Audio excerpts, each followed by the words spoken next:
Hello, everybody. Today we are going to be talking about how we were able to purchase a house for $23,000.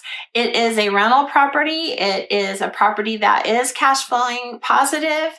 And you may be wondering, where on earth did we find a house for under $25,000? There are houses out there. I'm going to share with you several different cities that we are interested in where we can replicate what we've already done. If you don't believe it's possible, I'm here to tell you that you are wrong. I'm also going to share with you how we have bought 5 houses now, each one on average about $25,000, even in this crazy market. I'm also going to walk you through how we found those properties and the steps that we take in order to make the decision on whether or not we will pull the trigger on a particular property.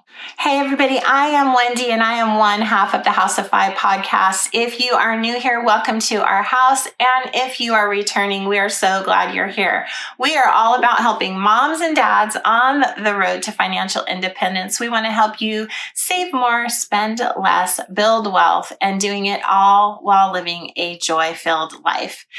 If it looks like I have lizard skin here right now, it's because I just got my first tattoo at 50 and it is wrapped right now. It is one of my bucket list items and I've wanted it for forever. And once I turned 50, I decided that it was time to start doing things for myself instead of putting them off because life is short. And so this fire journey is not about deprivation. It is about intentional spending. So this was a very intentional purchase on my part. It is meaningful to me. Every single flower and butterfly in this tattoo is special and it has a meaning behind it. And so I'm excited to share it with you. This is just the outline. It's going to be in full color and it's going to be beautiful and vibrant when it's done. I'm so excited. I can't wait to share it with you guys once it's done. All right, so let's get to it. I'm going to be zeroing in on the last property that we bought. We bought this house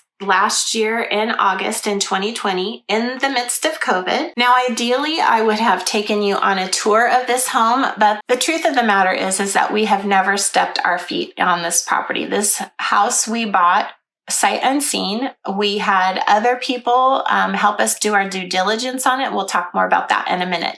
But I do have photos. So I'm going to share with you the MLS photos that we had to help narrow down if we were going to buy this property or not, as well as some pictures that we took or had taken from after we made a few repairs to get it rent ready earlier this year, so that you can see these are not terrible houses. These are not houses that a slumlord would have. These are cute little 2-bedroom, 1-bathroom houses in working class neighborhoods that are perfect for families.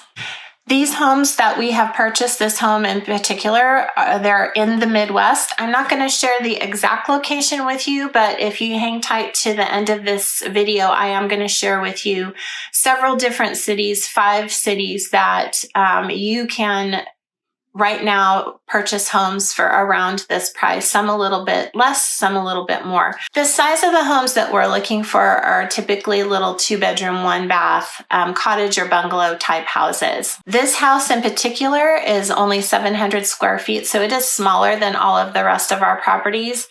Most of the other properties that we have, they're also 2-bedroom, 1-bath, but they're typically between 900 and 1,100 square feet. This house in particular has a really nice yard. It's got hardwoods throughout most of it. In other parts where there was either carpet or linoleum in the past, we just put in some laminate. Now this house rents for $550. So what you've seen here are the pictures of this home from the MLS. That is what we had to start inquiring about this home in particular. So with those photos, we then decided to do the preliminary step. And the preliminary step is to see if it passes the 1% rule. When we purchased this home, it was occupied. So we have a rental history there. We know what it is renting for.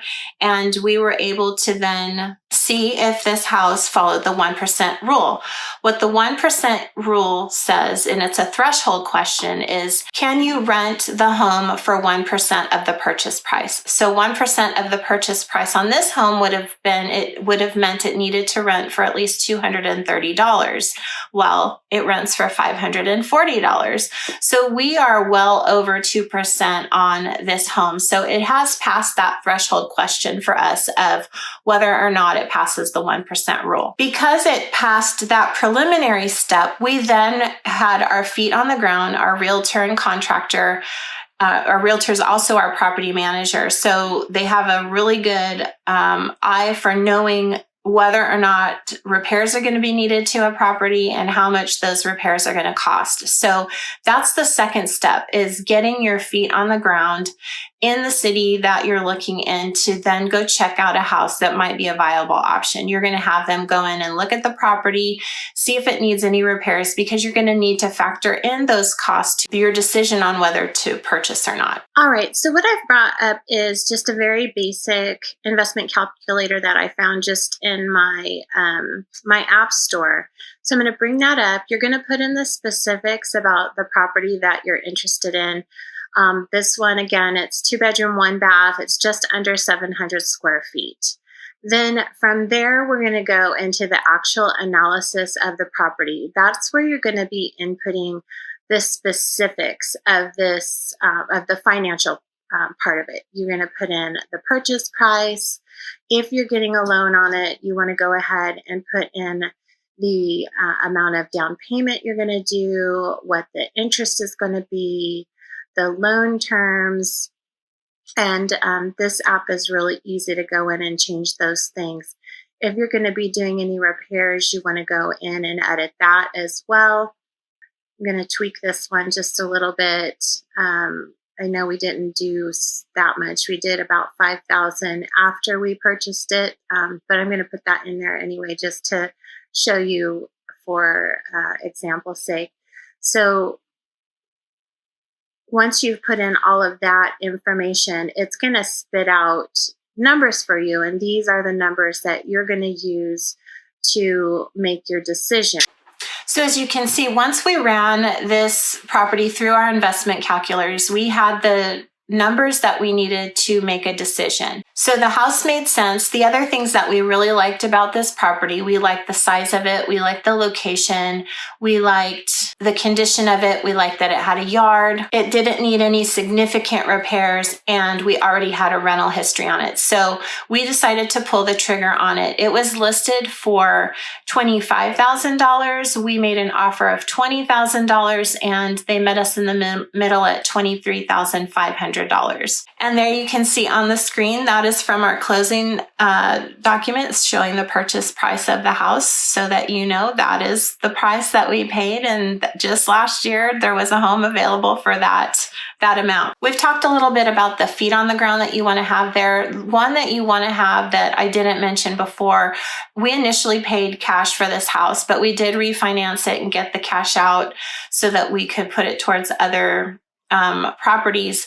But if you're going to finance your home, it's good to build a relationship with a local bank, particularly on these loans because they're so small. A lot of the lenders out there that are doing the personal loans and investment loans, they're wanting to see a larger dollar amount. And we called around several places to try and get financing on such a small dollar amount, and they wouldn't do it.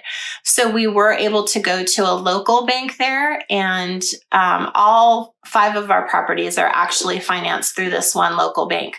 Local banks are looking more at the viability of the property as opposed to dollar amounts and credit history and all of that. We have a good relationship with this bank, and we know that in the future we'll be able to go to them because now we have a proven history with them. All right, so then the question that I'm sure is burning in your gut is, so how do I find a home like this?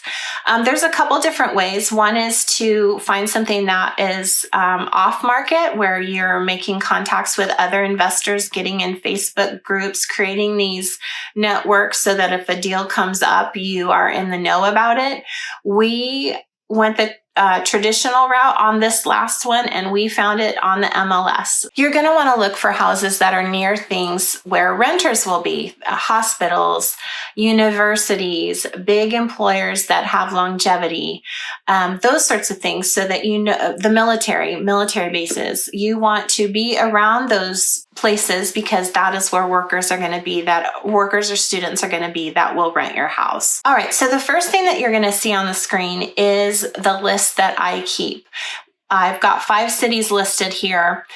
I found all of these cities by listening. So I'm in multiple different Facebook groups that are specifically for real estate investors, and people are pretty tight-lipped about where they have their investment properties. However, every once in a while, it does get shared.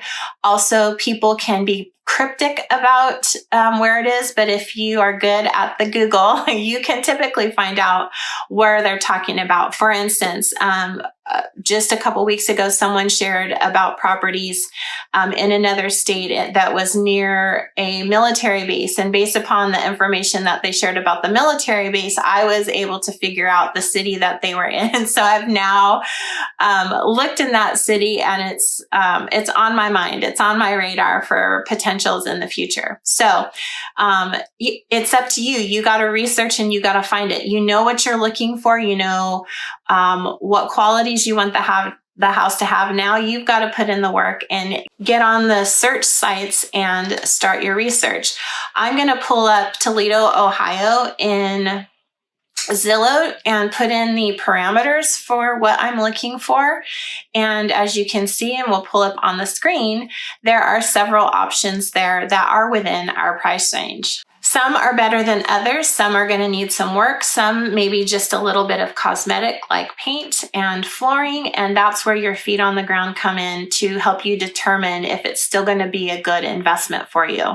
So say, for instance, you see one on here and it's $25,000. You negotiate it down to $23,000, but your realtor and your contractor tell you it's going to need $5,000 to get it rent ready. You now know that you need to have at least $280 a month in rental income to cover. So then the next step that you're going to do is you're going to go and you're going to research what rents are typical for that area. There's multiple different sites out there to do that. I've looked at Rentometer most often. You can also find that on Zillow just by going up to the top and clicking the rent tab. The problem, though, is that most rentals are not listed on the MLS. So that's kind of hit or miss. It's reliable, but it's hit or miss. And in this search, I only pulled up one. So I went into Rentometer to get a better picture, and the rents that can be expected for Toledo far outweigh the price of $25,000 or $28,000 if you factor in $5,000 of repairs and you close the deal for $23,000.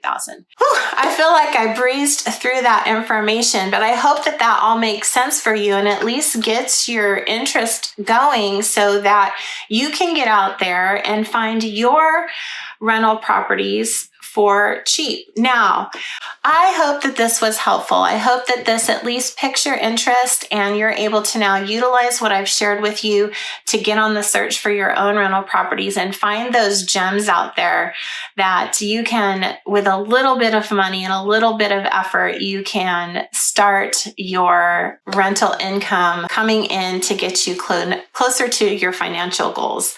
All right, everybody, if you haven't subscribed, will you please subscribe? We are so close to 1,000. We're almost there. Please subscribe so that you know when we have new videos coming out. We want to be able to lock arms with you on this journey to financial independence. All right, everybody, we'll see you next week. Take care. Bye.